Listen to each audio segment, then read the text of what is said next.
The night my son-in-law's brother leaned across the table, pointed at me, and said, "You know what your problem is? You think because you raised her, you have some say in how this family works." I didn't say a word. I just looked at him, and I thought, you have no idea what you just started. My daughter married into money, not the kind that makes people generous, the kind that makes them certain they're smarter than you, certain your opinion doesn't count, certain that a retired civil engineer from Macon, Georgia, doesn't belong at their table in their house in Buckhead, Atlanta, with their catered dinners and their scotch that costs more than my truck payment. Her husband. I'll call him my son-in-law because that's what he is for now. He isn't a bad man at his core. I believe that. But he has an older brother, and that older brother has been running his life since before my daughter ever entered the picture. The brother is a real estate attorney, sharp dresser. The kind of man who talks over you while nodding like he's listening. He has a nickname in the family. Everyone calls him by it like it's a term of affection. To me, it always sounded like a warning. His name is Clifton, and from the first time I shook his hand, something in my gut said, "Watch this one." My daughter's name is my daughter. That's how I think of her. She's 31 years old. She has her mother's eyes and her grandmother's stubbornness, and when she was 9, she dragged a bird with a broken wing into our kitchen and refused to go to school until we'd called a wildlife rehabilitator. That's who she is. She cares too much and trusts too easily and looks for the best in people long past the point where anyone else would have given up. She met her husband at a conference in Nashville 4 years ago. He works in commercial lending. They moved fast, engaged inside a year, married the spring after. I walked her down the aisle on a Saturday in April, and I smiled the whole way. But even then, standing in that church, I noticed how Clifton sat in the front pew like it was his wedding. Like he was the one giving something away. The first year was fine. We had Sunday calls. She seemed happy. They bought a house in Buckhead. His family helped with the down payment, which I understood was Clifton's doing, which meant Clifton had the receipt in his back pocket. I didn't say anything. It wasn't my business yet. It became my business on a Thursday evening in February. She called me from the driveway of her own house, sitting in her car at 9 o'clock at night because she didn't want to go inside. That was the first thing that told me something was wrong. My daughter does not sit in driveways. She faces things head on. She walks through doors. "Dad," she said, and I could tell she'd been crying. Not recently. Earlier. The kind of tire that comes after crying when you've used everything up. "I just needed to hear your voice." We talked for 40 minutes. She didn't say much directly. She talked around it the way people do when they're not ready to name the thing yet. She mentioned Clifton had been over for dinner again. She mentioned her husband had agreed to something, some financial arrangement, some transfer of interest in a property, without telling her. She mentioned she'd asked about it and been told she was overreacting. She said that word like it had been used on her before. Overreacting. Like a word someone had put in her mouth and she still hadn't figured out how to spit out. I asked her if she was safe. She hesitated half a second too long before she said yes. I didn't sleep that night. I lay in my bed in Macon, and I thought about that half second, and I thought about my daughter sitting in her own driveway because she didn't want to go inside her own house, and I thought about Clifton sitting in that front pew like he owned the proceedings. I'm 63 years old. I've been patient my whole life. I was patient when my company downsized me at 58. I was patient when my wife got sick and then got better and then got sick again. Patience has kept me out of trouble and kept my family together and earned me exactly the kind of quiet life that men like Clifton look at and call nothing. That night I decided I was done being patient. I drove up to Atlanta the following weekend under the pretense of dropping off some things my daughter had left at the house over Christmas. A lamp she liked, some books, a quilt her grandmother made. That was real. But I also came because I needed to see her face. She looked thin. Not dangerously so, but thinner than she should have been. There were shadows under her eyes that makeup was doing its best to hide. She hugged me at the door and held on a beat longer than usual, and I filed that away. We had a nice afternoon, just the two of us. Her husband was at the office. We sat in her kitchen and I fixed the faucet that had been dripping since Thanksgiving while she made coffee. And we talked about her mother and about the garden she was trying to get started in the backyard. And for a few hours it felt almost normal. Almost. Then she showed me her wrist. She didn't mean to. She was reaching across the counter to hand me a mug, and her sleeve rode up, and there it was, a bruise, faded to yellow-green, shaped like a hand. Not a fresh bruise. A week old, maybe more. The shape was unmistakable. She saw me see it. She pulled her sleeve down immediately and started talking about the coffee, and I let her talk. I let her change the subject. I didn't push. I sat there and I drank my coffee, and I kept my voice completely even, and I talked about the garden, and the whole time my mind was somewhere else entirely. I asked very casually if Clifton had been around recently. She paused, just for a moment. Then she said he'd come by the previous week. Business with her husband. Something about a property refinancing. She said she searched for the word, intense, during a disagreement. She said it was nothing. I said, okay. I drove home to Macon that evening with the lamp still in my truck. I forgot to leave it. Or maybe I didn't forget. Maybe I needed the reason to come back. Here's what most people don't know about me. I spent 22 years as a structural engineer with the state of Georgia, mostly infrastructure, bridges, drainage systems, the kind of work that nobody notices until it fails. The last 8 years of my career I served as a project oversight officer, which meant I spent a lot of time learning how things are built and, more importantly, how they fall apart. You learn to read structures.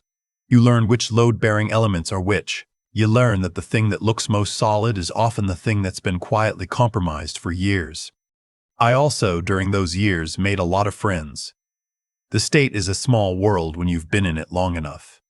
Engineers, inspectors, lawyers, auditors, the occasional investigator.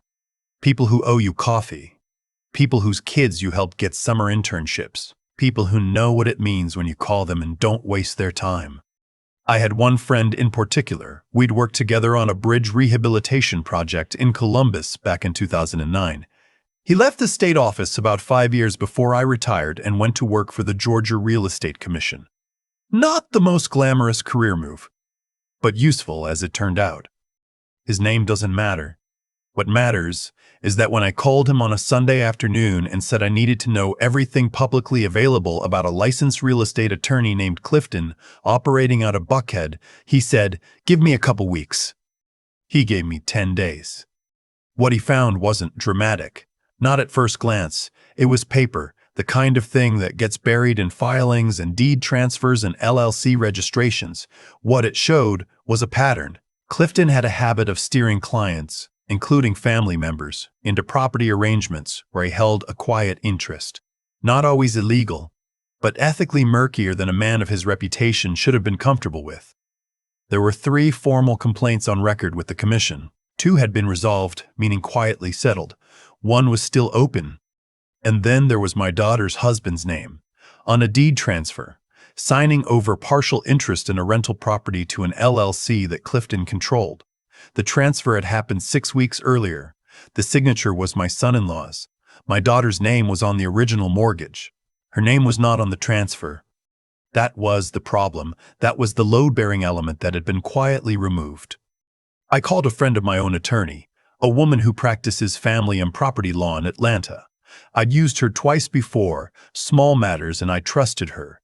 I presented her with what I had, not as a complaint, just as a question. Is this what I think it is? She was quiet for a moment and then she said, "If your daughter didn't consent to this transfer and her name was on the mortgage, this is potentially fraudulent conveyance. Depending on what else is in those documents, your son-in-law may have exposed himself to serious civil liability. And if Clifton prepared the paperwork, which it looks like he did, he has a significant bar problem." I said, "What would it take to make that bar problem worse?" She said, "A formal complaint, with documentation, filed by someone with standing." I said, "I don't have standing, my daughter does." She said, "Then your job is to make sure she has the information to decide." That was the part I hadn't figured out yet.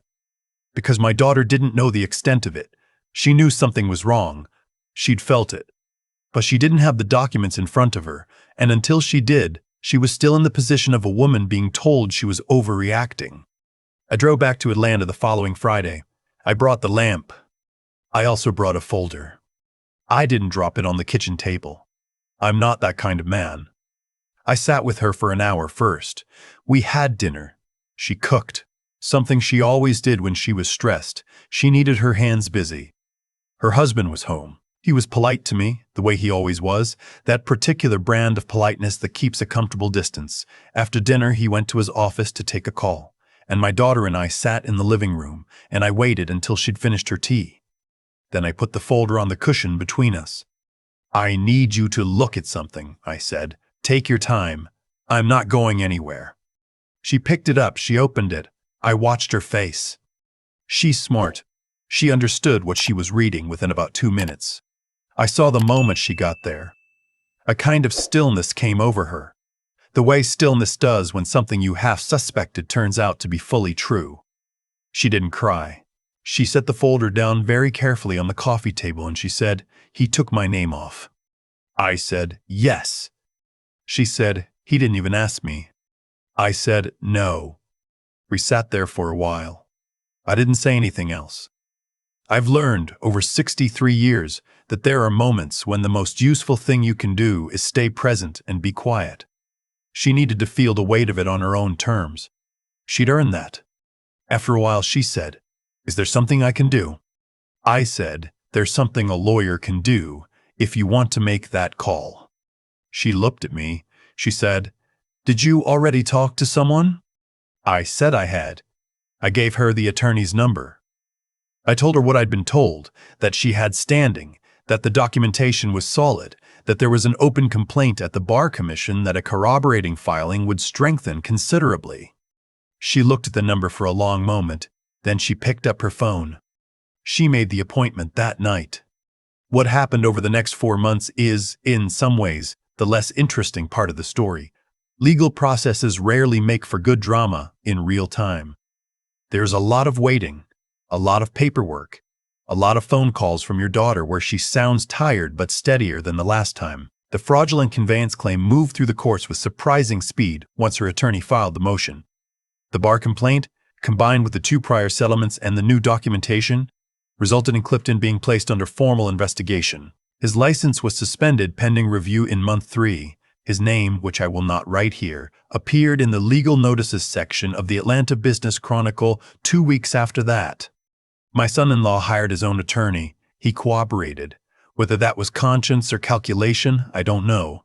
Probably some of both. He signed an affidavit stating that Clifton had pressured him into the transfer, that he hadn't fully understood the implications, that he had been managing his brother's influence over his finances for years. Some of that I believed. Some of it I held at a distance. A man who lets his wife's name get removed from a mortgage while she's in the next room has made a choice, even if he told himself it wasn't one. My daughter filed for divorce in month 4. She didn't ask my opinion. She told me on a Sunday morning phone call, in the same voice she'd used to tell me she was getting engaged, calm and clear and entirely decided. I said I supported her. She said she knew. She moved back to Macon for 6 months while things settled. I fixed 2 more things in her childhood home that I'd been putting off for years. A section of fence, a leak in the garage roof. We had Sunday dinners. She slept in her old room. Slowly, the shadows under her eyes began to recede. The night before, she moved into her own apartment in Atlanta, a small place in Decatur. Nothing like Buckhead, everything like her. She came and sat with me on the back porch. It was late October. The air had that particular quality it gets in Georgia in fall, cool and resinous, like the trees are finally exhaling after summer. She said, "How long did you know?" I said, "I had a feeling from the beginning. I had evidence around month 2. She said, "Why didn't you tell me sooner?" I thought about that. I said, "Because it had to be your decision. If I'd come to you too early with half the picture, you might have dismissed it. Or he might have explained it away and I'd have lost your trust. I needed to have the whole thing before I put it in front of you." She was quiet for a minute. Then she said, "That must have been hard." I said, A little. She put her head on my shoulder the way she used to when she was small, when she was tired and the day had been too much. We sat there for a while and listened to the dark. I thought about Clifton, somewhere out there in Atlanta, working the phones with his license suspended, trying to pull some thread that would stitch his reputation back together. I thought about the first time he pointed at me across a dinner table and told me I didn't have any say in how his family worked. I thought about how certain he'd been, how untouchable he'd felt. He hadn't known the first thing about me. That was his mistake. He'd looked at a retired engineer from Macon with a modest house and a practical truck and decided there was nothing there worth worrying about. He'd seen the surface and assumed it was the whole structure. That's the thing about load-bearing elements. The ones that matter most are rarely the ones you can see. My daughter drove to Decatur the next morning with her car packed and a set of keys in her hand, and a smile that reached her eyes for the first time in I don't know how long. I stood in the driveway and watched her go. She rolled down the window at the end of the street and called back, "I'll call you Sunday." I said, "I know you will." I went inside and made coffee and stood at the kitchen window and watched the morning come. I was 63 years old and I had done what I could with what I had. Not loudly, not dramatically, just carefully and patiently, and with enough of the right people's phone numbers saved in an old cell phone that still worked perfectly well. That's all it took. In the end, that's all it ever takes. I still think about that bruise sometimes. The shape of it. Yellow-green, faded. The kind that tells you it had already been there long enough for the person wearing it to decide not to mention it. My daughter hadn't planned to show me. She was just reaching across a counter to hand me a cup of coffee, and for one unguarded second, her sleeve moved the wrong way. That's all it took. People ask me sometimes, usually after I've told some version of this story, whether I was angry, and I have to think about that honestly, because the truthful answer is more complicated than yes. I was cold. There's a difference. Anger is loud and it moves fast and it makes mistakes. What I felt that afternoon in her kitchen was something slower and quieter, something that settled into my chest like concrete setting. It didn't go anywhere. It just hardened. Clifton made a particular kind of mistake that I've seen before, in engineering and in life. He looked at a structure and made assumptions based on what was visible. Modest house. Practical truck. Retired. He saw those things and he calculated that there was nothing underneath worth worrying about. He was wrong about the load-bearing elements. He was wrong about what 22 years of careful work leaves behind. Not money, not titles, but relationships, trust, favors that run both directions, phone numbers that still pick up on a Sunday afternoon. That's not luck. That's what happens when you spend a career doing right by people without keeping score. The man I called at the Real Estate Commission, I'd helped him navigate a difficult project audit back in 2009, and I'd done it without asking for anything in return. I hadn't stored that away as a chip to spend. I'd just done it because it was the right thing to do. But doing right by people has a way of compounding quietly, the same way corrosion compounds quietly.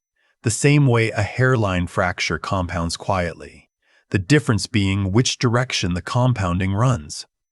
What I want to say, and I mean this plainly, not as a lesson you're supposed to write down somewhere, is that the outcome of this story wasn't really about me. I only had the resources I had because I'd been the kind of person who built them honestly over time. My daughter only had the courage to pick up that phone and make that appointment because she'd spent 31 years watching someone solve problems with patience instead of noise. The right moves teach the people watching them, even when nobody's paying attention. Especially then. Clifton had intelligence. No question about that. He was sharp, organized, strategic.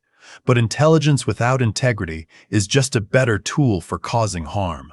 He knew exactly what he was doing when he removed my daughter's name from that deed. He understood the mechanics. What he didn't have was the basic decency to ask himself whether it was right, and that absence, that single failure of character, was the crack in the foundation that brought the whole structure down. I'm 63 years old. I'm not a dramatic man. I don't have stories about confrontations in hallways or speeches I delivered that changed someone's mind on the spot. What I have is a daughter who drove away from my driveway one October morning with keys in her hand and a smile that reached her eyes, headed toward a life that was finally her own. I watched her go and I thought, that's it. That's the whole thing. You don't have to be loud to matter. You don't have to be powerful to be effective. You just have to be steady, honest, and willing to do the right thing before you need anyone to return the favor. The rest tends to work itself out.